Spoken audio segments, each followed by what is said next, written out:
அந்தளவுக்கு இதை வளர்த்து விட்டதே வந்து சேனல் தான்.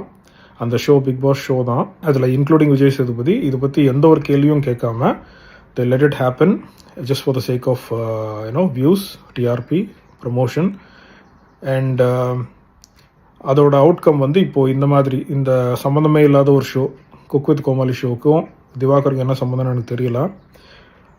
அதாவது அவர் கூட்டு வரதே வந்து இன்சல்ட் பண்ணுறதா தான் கூட்டு வராங்க.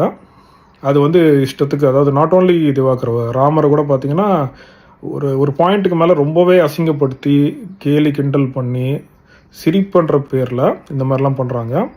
ஸோ இது எல்லாத்துக்குமே வந்து இந்த சேனல் தான் மானிட்டர் பண்ணணும். இவங்க எல்லாரையுமே வந்து கேள்வி கேட்கணும், ஏன் இந்த மாதிரி பண்ணுறீங்க, அது சில கோட் ஆஃப் கான்டக்ட் அப்படின்ற மாதிரி ஏதாவது செட் பண்ணணும். இந்த மாதிரி பிஹேவ் பண்ணுங்கள். என்னதான் இது வந்துட்டு ஒரு என்டர்டெயின்மெண்ட் சேனலாக இருந்தாலுமே இது சின்ன பசங்களும் பார்க்குறாங்க. அதனால் நீங்கள் மேக்ஸிமம் யூஸ் பண்ணுற இந்த ஏஜ் ஜோக்ஸ் இதெல்லாம் கொஞ்சம் அவாய்ட் பண்ணுங்கள்.